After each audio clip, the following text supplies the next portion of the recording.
Well, hello, beloveds. That was a beautiful, beautiful way to be welcomed. Thank you so much, Ed. I just got to look around at you for a moment. I just got to take it in and fall in love with every single one of you. This is a beautiful center. This is a beautiful place. This is a beautiful community. And I just want you to know how grateful I am to be here and how grateful I am for each one of you. So today, we do have a talk. We have a talk called, I'm calling it Are You a Mystic? But we're taking this from Ernest Holmes, going back to basics. We're taking this from What the Mystics Have Taught, which is chapter 20 in The Science of Mind. And so when I looked at the title of this week's talk, it said, What the Mystics Have Taught, and I thought, what, all of them? That's a big order. Do you know how many mystics there are? Let's start with the Buddha and Lao Tzu and whoever wrote the Hindu Vedas, and there's Jesus and Mohammed and Socrates, and oh my goodness, then you get to the present day, and in the present day we've had, just over the recent years, we've had people like Wayne Dyer and Mother Teresa and Eckhart Tolle, and we could go forever. So I won't go on and continue to name all those mystics, but they're all out there, and there's all of this teaching and learning that has come from them, all of this richness of life that has been taught by them. So in order to get this all done in one day, what I'd like you to do is I'd like you to cut open the top of your head, just open it right up, and I will invoke a divine download into your mind, and then you'll have all the information you need. And that's not at all practical, so of course we're not going to do that. We don't even have that many pairs of scissors here, So instead of doing that, we'll take a look at what Ernest Holmes said, because what Ernest Holmes did was he sort of simplified it all, because he said, all of the mystics throughout history, throughout time and space and culture and religion have all basically said some of the same things. There are themes. So we get to, instead of looking at everything that everybody taught, we get to look at those themes, because Ernest Holmes so brilliantly and beautifully distilled them down for us. So let's talk about some of the themes. Well, first, what I want to talk about today is those themes. I also want to talk about why it's important. Why is it important to be a mystic? Because we all have the ability. I lost myself there. We all have not only the ability, but we all have it in us to be that. So why is it important? So we'll look at that. And then I want to give you some tools, because we're very practical spirituality. We have to always have some tools to move forward with. So that's what we're going to do today. So to start off with, let's talk a little bit about what a mystic is. Ask yourself, am I a mystic? And you don't have to answer that out loud, but I'll give you Ernest Holmes' definition. He defines a mystic very simply as one who has a deep inner sense of life and their unity with the whole. And what he writes is that the teaching of the mystics has been that there should be a conscious courting of the divine presence. And what the mystics teach us is that when you do that, when you consciously court that divine presence, courting is loving. It's viewing the divine as your beloved. When you consciously court that divine presence, what do you do? What do you see? What do you notice? Well, there are a few things that you notice. The first thing is unity. That we are all one thing. We begin every single treatment in the science of mind with a unification, a unity of life, recognizing that there is only one thing. Dr. Ken Gordon always starts his treatments with, there is God and absolutely nothing else. That is conviction in the unity of all. There is nothing else. We are all part of that infinite divine. And different people have said that in different ways. And one of my favorite mystics, who's also happens to be my favorite quantum physicist, I know we all probably have our favorite quantum physicists, but this is mine. His name is David Bohm. And what he talks about is consciousness. He says that the universe, the fabric of the universe, is consciousness, and that it's like an ocean, that everything is within that ocean. Everything is that ocean, but that ocean just simply rises up into different forms. So it rises into a wave, and then it falls into a swell or a dip, and it moves and it changes, but only on its surface. It's all the ocean. There's nothing but the ocean. And that brings us to our second point of what the mystics have taught. The second point is that the divine individualizes within us. It's all one thing. It is all a unity. And we get to individualize that divine essence within ourselves. So what David Bohm says is that we are each like the crest of that wave. We are moving and changing, but we are all the ocean. It's all a part of the same thing. Just as what Reverend Stephanie read in that reading from Thich Nhat Hanh, it's the universe in a piece of paper. We are all everything, and we are all the individualization of that everything. So that's the second thing. The third thing is that we are evolving, that we're always moving and changing, like that ocean moves and changes, that we are always growing and evolving. The scientists tell us that the universe continues to expand. And of course it does, because the consciousness of the divine continues to know itself more and more through the physical universe. So of course the universe has to expand, and of course, as parts of that divine substance, we continue to expand.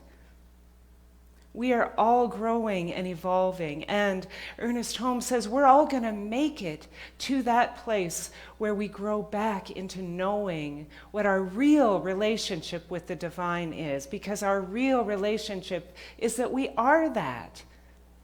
There's a beautiful Hindu story that's in the Ramayana, I think it's called. It's a poem, and it talks about the Hindu god Hanuman. And Hanuman was cursed as a child because he was a little bit precocious, and so he was given this curse by this very wise sage that he would not know that he's a god until there was a moment when he needed to own his godhood in order to take his place in history. So he went through most of his life not knowing who he was, not recognizing that he was a god. And in that time, he became a devotee of Rama, the beautiful god Rama. And he was so loving and devoted to Rama that he served him tirelessly. And in this selfless service, there came that day when he did need to take his place in history. And sure enough, in that moment, he remembered who he was. He remembered that he was a god. And what he said to Rama joyfully was, when I don't know who I am, I serve you. And when I do know who I am you. That is who we are. That is what we are growing and evolving towards, knowing that we are the beloved. So that's the third thing. The fourth thing that Holmes talks about, that the mystics have taught us, is cosmic consciousness, which is light. That everything is made of this consciousness of light. It expresses itself as love, but it's seen as light. And if you talk to anybody that's had a mystical experience, quite often they will try and explain the unexplainable by saying that everything is light. Jesus said, "I am the light of the world." In the Jewish Kabbalah, or Kabbalah, I'm not ever sure how to pronounce that. I hope I did it right.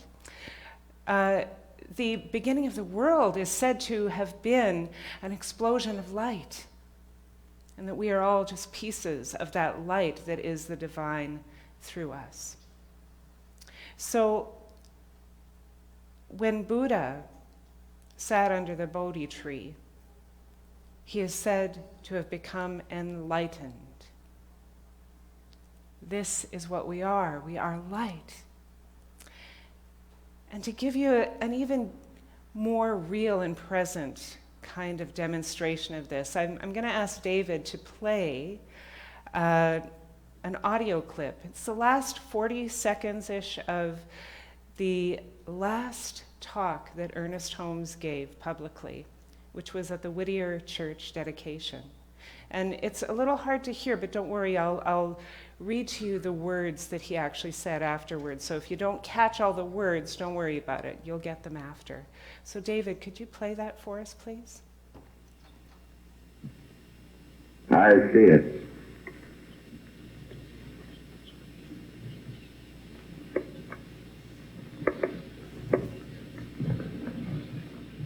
Oh God, the veil is thin between.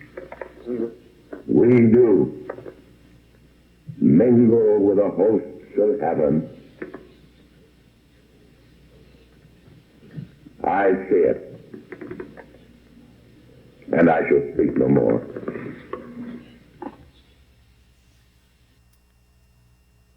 What he just said was, "I see it. Oh God, the veil is thin between.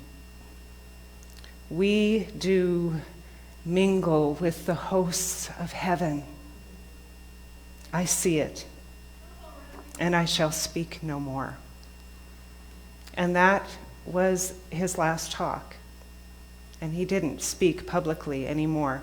But what he did tell his loved ones afterwards was what he saw was that everybody present was light, and that everything was light, and that there was no separation one to the next because the light of one blended into the light of the other, that we were all part of the same thing. So in this one mystical experience, he recognized that everything was one thing, the unity, that we were each individualizations of that one thing, individualization, that we are all growing into that conscious knowing of who we are. He saw them as light, and that we are all a part of that cosmic consciousness. Cosmic consciousness is said to have two properties. The first is light, and the second is presence, that everything is only this moment. There is no past, there is no future. It is all right here and now. This is what Ernest Holmes knew. This is what he learned and taught and wrote about for all of his adult life. And here he had this amazing experience. So why is this experience, why is this knowing, this mysticism so important for us? Well, what I'd like to do is give you a couple questions to ponder. Firstly, if you could see that cosmic light in the eyes and being of every single person that you encounter, would you ever have any thought based in anger or judgment? Or would you fall deeply, madly, passionately in love 1,000,000 times every day? Humanity needs us to be mystics. And if you could see that same glittering light of consciousness in everything on this earth, in every pebble and leaf, would you ever be able to look at anything as disposable and only for your use? Or would you honor absolutely every piece of creation as the divine and sacred mother of us all? The earth needs us to be mystics. And if you could be in that cosmic consciousness, in that eternal now, that moment, would you ever feel anything but peace? You need to be a mystic to feel that everlasting peace. The world needs this. Humanity needs this. We need this. That's why it's so important. So now I did promise you I was going to give you some tools. So I'm going to be really quick with the tools because they are so, so simple. And I'm going to give a shout out to Reverend, what's his name? Pastor Randy Roberts, who I just recently heard a talk of his from the Seventh-day Adventist Church. And it inspired me. And so I'm using a little bit of his words, but with a little bit of my flavor. So I'm using his 3 points of how to become more in tune with the divine. And they are to listen, to speak, and to act. So simple. To listen means to do your meditation, immerse yourself in divine consciousness. To do your visioning, immerse yourself in the vision of the divine. And to read and study the writings and the words of the mystics of all time. Whatever speaks to you as wisdom, whether it's Ernest Holmes or Jesus or the Buddha or any other wisdom keeper, read, study, immerse yourself in that wisdom, become that wisdom. And then, so that was to listen. The second one is to speak. Use your words because they have power. Recognize that they have power and understand that when you speak unconsciously, that maybe you're not using your words in the wisest way. So be conscious of your words as you speak them and of the thoughts that come behind them. And then take those words consciously into prayer or spiritual mind treatment, into your affirmations. Use your words of power to bring yourself into alignment always, always, always with that divine source of us all. So, to listen, to speak, and then to act. Find out what is yours to do, and then do it. How do you feel called to serve humanity, or to serve the earth, or to serve this community? How do you feel called to serve consciousness? Giving yourself in service is a sure way to be giving yourself in the divinity of who you are. So there you have just 3 easy things. Listen, speak, and act. And from those 3 things, I promise you, if you practice those consistently and consciously, you will become more in tune with the mystic within you. You will develop that mystic's consciousness. See, I have a dream that there will come a day when we will all be able to cast our eyes to the divine and say, "Beloved, beloved, when I didn't know who I was, I served you, and now I do know who I am, and I am you."